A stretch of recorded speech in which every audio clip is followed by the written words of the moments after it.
Gadi shelo lukat tartav. Kol anogea be'ares are ushel anim. Donc s'il y avait donc sur la terre un petit monceau de gerbes et qui sur une partie qui n'avait pas encore été glanée et donc était pour les animes. Toute cette partie était sur l'anime et lui il a mis un petit tas de gerbes. En fait les Chachamim nous disent que on donnait un knas au propriétaire parce qu'il n'avait pas à entreposer sa gerbe ici sous ce qui appartenait au animes. Donc on va dire que tout en réalité appartiendra aux pauvres. Donc c'est un knas. Ve'arouar chez Pizra. Maintenant, disons que c'est du vent qui a ramené ces morceaux ces gerbes sur le coin des animes. Chez Pizra et Omarim, Omdi Motan Kama Leket Ireuya Lasot. On va évaluer combien en général la proportion d'un leket par rapport à quelqu'un qui moissonne normalement, et on venotnim les animes. Rabban Gamiel Omer noten l'anim bikde nefila.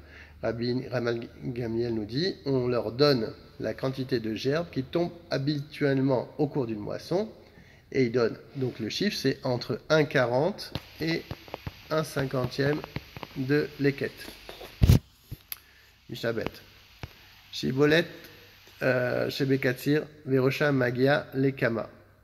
Im Niktsera Imakama Arei Shel Balabait. Donc il y a un épi qui est non coupé, voilà, qui touche une gerbe sur pied appartenant au propriétaire. D'accord? Il y a une gerbe qui est tombée comme ça et qui est sur pied. Et si on peut les couper ensemble, donc si on peut les couper ensemble, on passe la faucille, on va les couper ensemble, alors ça appartient au propriétaire. Par contre, s'il faut revenir en arrière pour les couper, alors ça appartient au pauvre.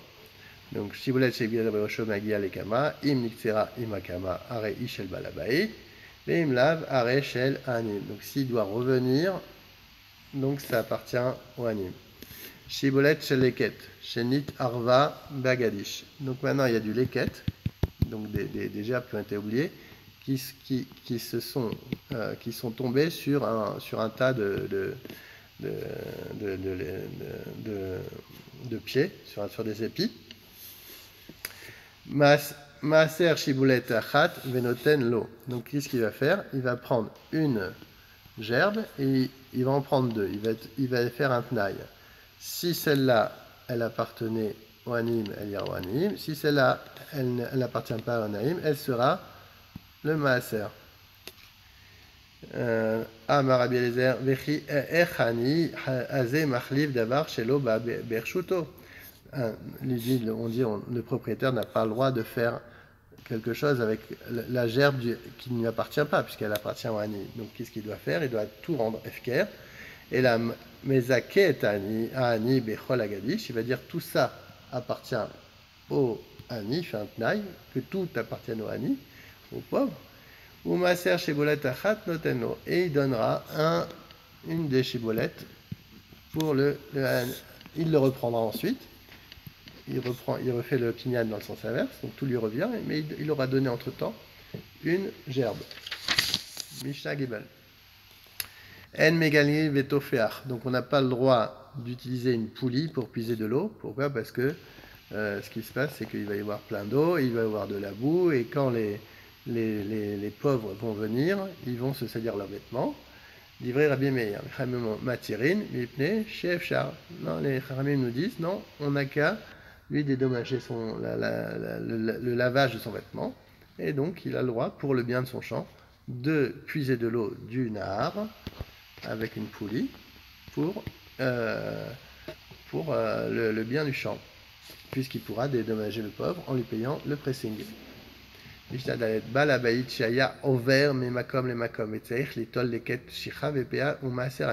un balabaït, un propriétaire qui était riche, qui avait de l'argent, mais il est parti d'une ville à l'autre et là-bas il n'avait pas d'argent sur lui.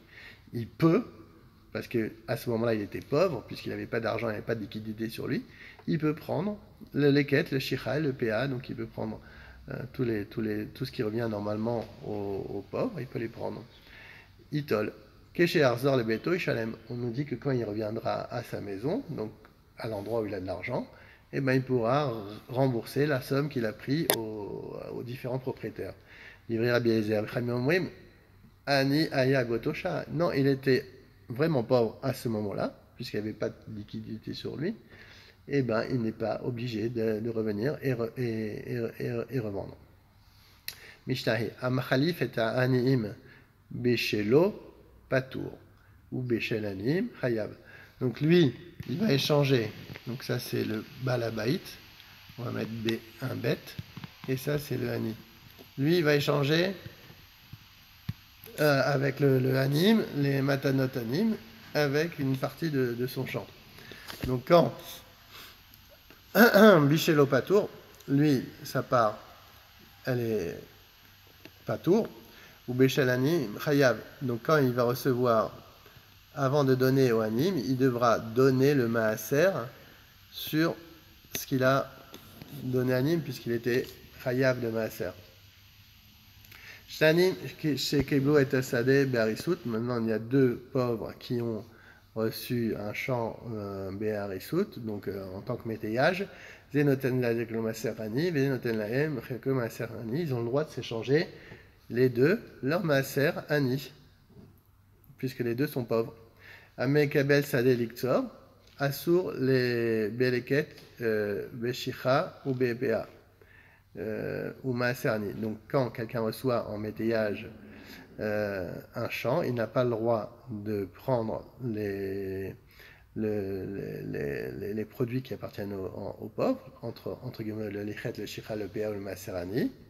Pourquoi? Parce qu'en réalité, il risque parce qu'il y a marqué dans le pasouk Besadecha, pour ton champ, mais pas le champ de ton ami. Amar et Matai, Bisman, Shekibel, Menu, les Mechetza. Les shlish, je bien. Maintenant, ça c'est dans le cas où il a reçu un tiers, un quart ou la moitié.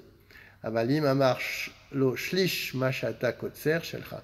S'il lui a dit non, ton salaire sera le tiers de ce que tu as cultivé, donc ça sera talouche, ça sera détaché du sol, donc ça ne sera pas son champ, donc il pourra prendre moutar, beleket, veshicha, moepea. Là, à ce moment-là, il pourra prendre des produits des pauvres. Pourquoi? Parce que là, c'est son salaire. En fait, ce sont des produits du champ. Donc le champ ne lui appartenait pas. Donc il était un simple ouvrier et donc il était Ani. Donc il pourrait prendre de ces produits. Mishnah Vav, Amocher Etzadeu, Amocher Amutar, Vealokeach Asur. Donc quand celui qui va vendre son terrain à quelqu'un, celui qui vend, il sera pas tour de donner le leket et la PA. Vealokeach assour. Et par contre, celui qui va recevoir l'argent, il ne pourra pas prendre ces matanot anim. Lo iskor adam et apoalim almenat chez ilaket beno aharab.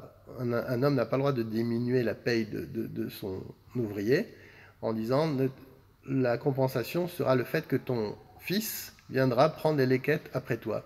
Pourquoi? Parce qu'on craint que l'ouvrier va mal travailler, il va laisser tomber exprès des gerbes. Misheno maniachet anim lilkot, osheo maniachet echad mehem echad lo.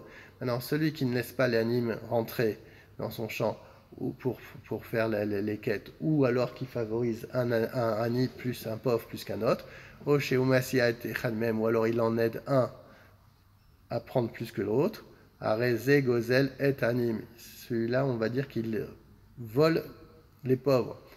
Veazenemar, et c'est sur celui qu'on dit dans Michelet, Altaseg et Vul Olin. Olin, c'est les Anim. Mishnah Zain. Aomer, Sheshachau Poalin, Velo, Shachou Ba'alabait. Maintenant, quand c'est les ouvriers qui perdent les gerbes, et alors, normalement, il n'est pas chayav de PA. Par contre, si c'est lui, il ne sera pas chayav de shicha et de leket. Par contre, quand c'est lui, oui. Vélo Shichu balabait, velo, shrachu poalim, amdu anim, befanav, o shechipua bakash, are, ze eno shicha. Donc quand les pauvres ont caché une gerbe, en la plaçant devant elle ou en la couvrant avec de la paille, elle n'a pas le statut de shicha car elle a été oubliée à cause d'eux, donc c'est pas un vrai oubli. Mishnah Chet Ameamer, les Chovaot ou les Kusmaot, les Charara, les Amrim, en lo shicha, mimenu velagoren, yesh lo shicha. Ameamer, les Gadish, yesh lo shicha, mimenu velagoren, en lo shicha. Zaklal, kol Ameamer, les Makom, sheu gamar melacha, yesh lo shicha. Mimenu velagoren, en lo shicha. Les Makom, sheu gamar melacha, en lo shicha, mimenu velagoren, yesh lo shicha. Donc des gerbes qui ont été oubliées dans le champ, qui ont été assemblées dans le sol sous forme de petits bonnets comme ça, ou sous forme ou dans des tranchées, ou en rond comme un gâteau, donc on fait comme un gâteau de braisé, ou en petits tas, plein de petits tas comme ça. Et bien tout ça, il ne s'est pas considéré comme la shira parce qu'il les a mis de manière exprès, il les a mis exprès, donc il les a pas oubliés car elles allaient être engrangées ailleurs. Donc il les a entassées de manière temporaire sur son champ. En revanche, celles qui ont été oubliées lors du transport à la grange, donc ici entre la grange et donc tout ça, tout ce qui se trouve entre, ça c'est la grange, donc ça c'est du shicha. Il en a même et même celles qu'on a réunies pour les battre sur place, mais pas si on a décidé ensuite de les transporter à la grange pour procéder au battage. Donc c'est quoi la règle?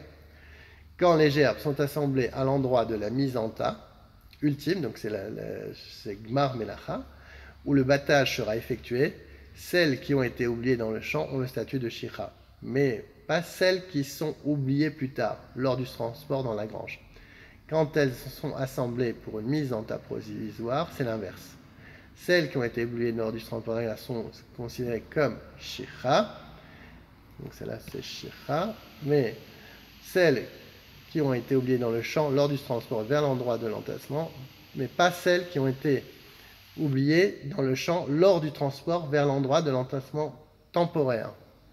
Bonne journée.